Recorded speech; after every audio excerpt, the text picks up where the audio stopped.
Welcome to our video journey where we explore the fascinating world of pronunciation, unraveling the mysteries behind each word and its usage.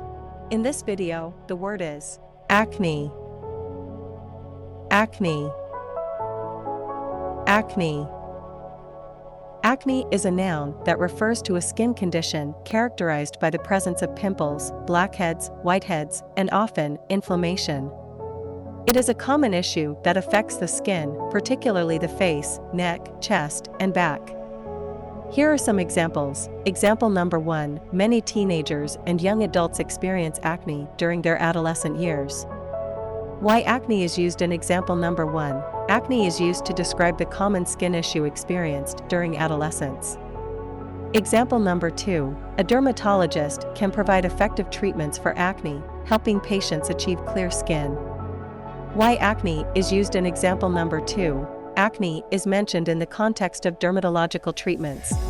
Stay tuned for more linguistic wonders and join us in unlocking the magic of language. Thanks for watching, and until next time, keep speaking, writing, and embracing the beauty of words.